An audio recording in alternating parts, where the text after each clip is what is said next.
बहुत से बच्चों का मैसेज था आज कि भैया सिलेबस के बारे में बताइए। काफ़ी दिनों से बच्चे मैसेज कर रहे थे कि सिलेबस के बारे में बताइए। तो आज हम इस वीडियो में आपको सिलेबस के बारे में बताएंगे। तो नमस्कार, मेरा नाम सुमित यादव है। हम आज इस वीडियो में आपको इथिक्स के सिलेबस के बारे में बताएंगे और जो अन्य सब्जेक्ट हैं उनके भी सिलेबस के बारे में बताएंगे। लेकिन आज हम आपको इस वीडियो में इथिक्स के सिलेबस के बारे में बताएंगे, क्योंकि इथिक्स का सिलेबस यानी इथिक्स एक आपका स्कोरिंग सब्जेक्ट है। इथिक्स हुआ एक ऐसे है, और आपका जो ऑप्शनल है, ये स्कोरिंग सब्जेक्ट होते हैं। हाँ, सभी सब्जेक्ट सभी महत्वपूर्ण होते हैं, पर ये स्कोरिंग होते हैं सब्जेक्ट, इनमें ज़्यादा नंबर आते हैं। मतलब ज़्यादा नंबर का होता है ये तीनों ही। तो आप लोगों को ध्यान सभी सब्जेक्टों पर देना है। ऐसा नहीं आप इन्हीं तीनों पे ही ध्यान केंद्रित करके रह जाएं और ही सब्जेक्टों पर देना है आपको ध्यान। पर हाँ, ये इन पर थोड़ा ज़्यादा ध्यान देना है क्योंकि स्कोरिंग है ये आपके लिए। ठीक है, तो आज हम इथिक्स के बारे में बताएंगे, आपको इथिक्स का सिलेबस भी दिखाएंगे और हम ये भी बताएंगे कि आपको इथिक्स में कैसे क्या लिखना है, कैसे क्या पढ़ना है। आप इथिक्स कैसे कहाँ से शुरुआत करें, कैसे क्या क्या करना है, तो ये चीज़ें हम आपको आज बताएंगे इस वीडियो में। क्योंकि बहुत बार ऐसा होता है ना कि बच्चे समझ नहीं पाते हैं, जो बिगनर हैं और भी बच्चे हैं वो समझ नहीं पाते हैं कि इथिक्स में क्या क्या पढ़ें, क्या क्या इथिक्स में पढ़ना है, क्या क्या करना है। तो हम आपको इस वीडियो में बताएंगे इथिक्स के बारे में। तो ये सिलेबस है, ये अभी हम आपको दिखा देंगे सिलेबस। तो पहले हम आपको ये बता दें कि इथिक्स में क्या है। इथिक्स, बहुत से बच्चे परेशान होते हैं कि भैया इथिक्स में क्या क्या पढ़ना, कैसा क्या है। तो उन वो लोगों से हम सबसे यही कहेंगे, जो हमारे भाई और बहन हैं उनसे हम यही कहेंगे, सबसे पहले आप इथिक्स का सिलेबस पढ़ना। क्योंकि इथिक्स का सिलेबस पढ़ने के बाद आपका ये मान लीजिए 10 से 15% जो आपका जो इथिक्स है सब्जेक्ट जो कंप्लीट हो जाता है। 10 से 15% अगर आप सिलेबस ही पूरा याद कर लेते हैं तो ये चीज़ आपका, तो ये सबसे ज़रूरी है। इथिक्स का ही नहीं, सभी जितने भी सारे सब्जेक्ट हैं सभी का ही सिलेबस आपको अच्छे से पढ़ लेना है, आपको याद करके रखना है। आपको अगर कोई भी कहीं से क्वेश्चन पूछ दे किसी सिलेबस के बारे में तो आप तुरंत बता दो हाँ इसका ये सिलेबस, इस तरह से आपको याद रखना है। क्योंकि एग्जाम में सबसे पहले कोई भी किसी भी एग्जाम की प्रिपरेशन जो होती है उसमें सबसे इम्पोर्टेंट अगर कोई चीज़ होती है तो वो आपका सिलेबस है, सबसे महत्वपूर्ण होता है। क्योंकि सिलेबस से ही आप समझ पाते हैं कि क्या क्या है। सिलेबस एक तरह से नींव की तरह है, जैसे पेड़ होता है, पेड़ की जो जड़ होती है मजबूत, तो सिलेबस एक जड़ की तरह है। तो क्यों जब आप सिलेबस अच्छे से पढ़ेंगे, अच्छे से रीड करेंगे, तब आपको एक चीज़ समझ में आएगा कि क्या क्या पूछा जाएगा, कैसे कहाँ से क्वेश्चन आएंगे, कैसे क्या पूछा जाएगा। ठीक है, क्वेश्चन आएंगे वो तो हम आपको नेक्स्ट वीडियो में बता ही देंगे, अगली वीडियो में प्रीवियस क्वेश्चन पेपर आपको कैसे क्या पढ़ने हैं तो बताएंगे।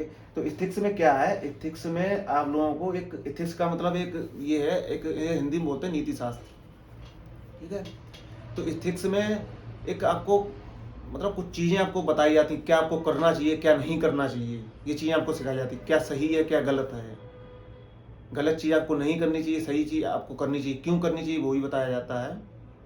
जैसे किसी के साथ करुणा, प्रेम, दया, सत्यनिष्ठा, ऐसी भावना रखनी चाहिए। तो ये कुछ चीज़ें ऐसी होती हैं एकदम, इथिक्स का मतलब है एकदम पॉजिटिव, सब सारी अच्छी चीज़ें, मतलब अच्छे विचार जो हैं, यानी अच्छी चीज़ें हम किसी के साथ कोई परेशान हो तो उसका सहारा बन जाए, ये इथिक्स हमें सिखाता है।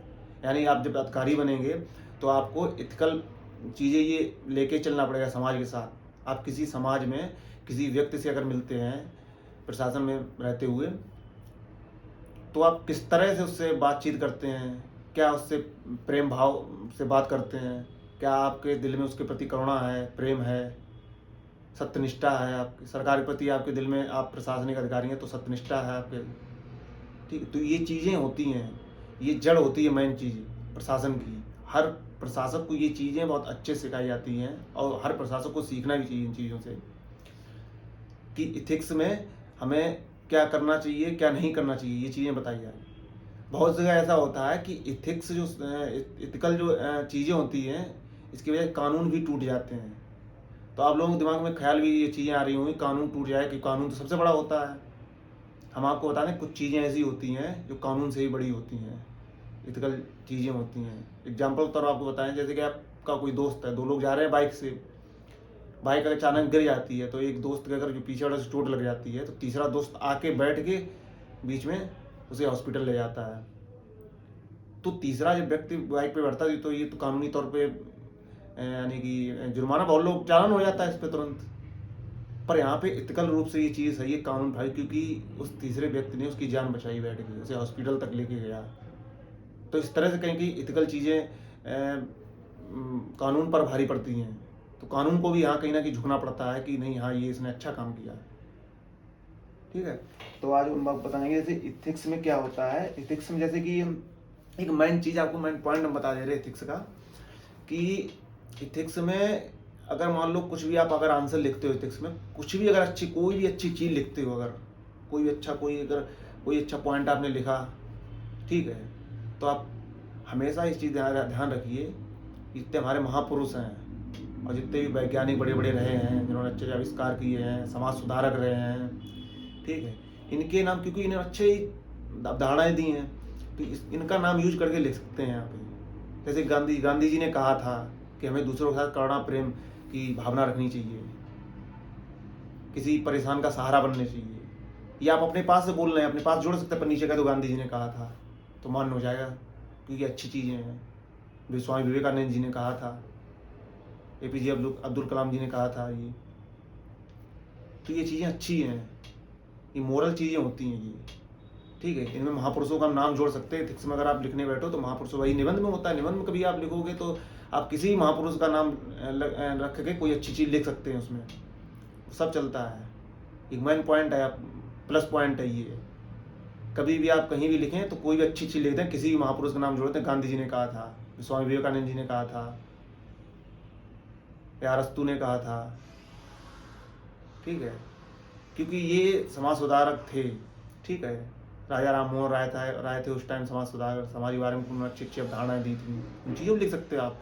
ये चीज़ें आपको याद रखनी है, यही मेन चीज़ होती है। आप कुछ भी ये नहीं कि हाँ कहीं से कुछ भी लिख दो, एकदम कोई भी अच्छी चीज़ लिखो तो इन महापुरुषों का नाम लिख सकते हो।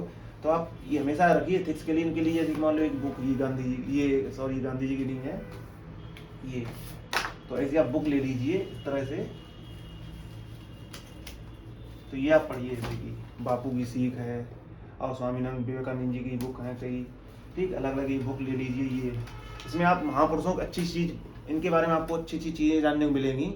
तो इन चीज़ों को आप निबंध में अच्छे से लिख सकते हो। अगर निबंध लिखना अच्छे से अच्छे आए, इथिक्स में आपको अच्छे से अच्छे लिखना है, अच्छा स्कोर करना है, तो आप इन चीज़ों को लिख सकते हैं, ठीक है। तो इथिक्स की मेन चीज़ें थी। दूसरा ये सिलेबस है, ये आप लोग दिखा देंगे, अभी सिलेबस है ये। जैसे स्क्रीनशॉट लेना है स्क्रीनशॉट ले लीजिए, ये पूरा सिलेबस है। अगर कोई वीडियो पॉज करके लिखना चाहे तो लिख सकता है ऐसे, ठीक है। अगर ना समझ में आ रहा तो इसकी हम वीडियो फोटो चैनल पर डाल देंगे, और जो बच्चे हैं वो आपके चैनल पर देख लीजिए, और जो यूट्यूब पे हैं उसमें मैं कमेंट में से पिन करा दूंगा, ये कमेंट में।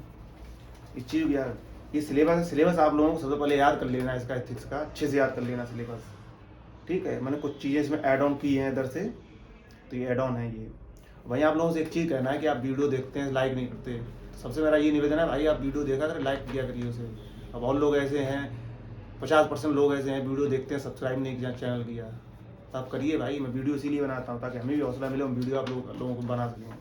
क्योंकि जो गलती मैंने उस टाइम की थी वो आप लोगों को ना मिल सके, यानी आप लोग ना करें उसे, आपको अच्छा गाइडेंस मिल जाए। तो बिना किसी स्वार्थ से हम बना रहे हैं, ये कोई बहुत स्वार्थ नहीं है। तो ये लगता है कि उस टाइम मैंने कुछ चीज़ें ऐसी, मान लो इतना ध्यान नहीं, सब पढ़ते रहे, हर चीज़ पढ़ते रहे, कोई गाइडेंस नहीं था, कोई था कोचिंग बाद में ज्वाइन की, फिर सेल्फ स्टडी करते रहे, थोड़ी कुछ टाइम के लिए ज्वाइन की। तो आप लोगों को ये इसीलिए वीडियो बनाते थे कि आपको एक गाइडेंस मिल सके, अच्छी चीज़, आपको किस रास्ते पे जाना है, क्या करना है, आपको कैसे पढ़ना है, स्टार्टिंग कैसे करनी है, ठीक है। तो दोबारा फिर से मेरे पास सिलेबस दिखा दे रहे हैं आप लोगों को, ये सिलेबस है ये, ठीक है। तो एथिक्स का ये सिलेबस हो गया। क्योंकि अगर हम बताने लगेंगे, बैठ के बताएंगे तो वीडियो काफ़ी लंबी हो जाएगी, तो इसीलिए मैंने आप लोगों को ये दिखा दिया सिलेबस कि ये सिलेबस है एथिक्स का। और आप ये चीज़ ध्यान रखना, कोई भी अच्छी चीज़ लिखें, महापुरुष का नाम लिख सकते हैं, किसी सत्य निष्ठा, करुणा, प्रेम, दया, सद्भावना, किसी के साथ रखना, जो भी अच्छे विचार हैं वो सब एथिक्स में ही आते हैं। आपको ये प्रशासन में सिखाया जाएगा कि आपको क्या अच्छे अच्छे काम करने चाहिए, आपको रिश्वत नहीं लेनी चाहिए, जो परेशान है उसका सहारा बनना चाहिए, ठीक है। जो आपके साथ आपके पास शिकायत लेके आया है एक उम्मीद से, उसे सुनना चाहिए। तो ये चीज़ आपको सब एथिक्स में सिखाई जाती हैं। मेरा तो मानना हर बच्चों की ये चीज़ पढ़नी चाहिए, चाहे वो 5th 6th किसी भी क्लास में हो। स्टार्टिंग में बच्चों को ये इथिक्स पढ़ाई जानी चाहिए, क्योंकि इथिक्स बच्चे पढ़ लेंगे तो कहीं ना कहीं इतने क्राइम नहीं होंगे, बहुत चीज़ें ऐसी बंद हो जाएंगी, इसमें कुछ मॉरल अच्छी चीज़ें सिखाई जाती हैं। तो ठीक है, आज के लिए इतना ही। और भी जो सब्जेक्ट हैं उनके सिलेबस के बारे में भी हम बताएंगे, आगे वीडियो बनाते रहेंगे। और आप लोग बताइए हमें, अगर कोई समस्या होती है तो हमें कमेंट के जरिए बता दीजिए, और कमेंट करके हमें बिल्कुल बताइए, हम बिल्कुल उस पर वीडियो बनाएंगे, आपसे पर्सनल बात करें, आपकी समस्या को सॉल्व करें। आप बिल्कुल मत सोचिए कि हमें भैया मैसेज नहीं करेंगे, रिप्लाई नहीं करेंगे, बिल्कुल रिप्लाई आपको करेंगे भाई, क्योंकि हम चाहते हैं कोई भी मिसगाइड ना हो, सबको अच्छा गाइड मिले, यानी कि अच्छी गाइडेंस मिल सके, सबको अच्छे से तैयारी स्टार्ट कर सकें। ठीक है, तो आप जो भी परेशानी हो हमें बताइए बिल्कुल। तो आज के लिए इतना ही, नमस्कार।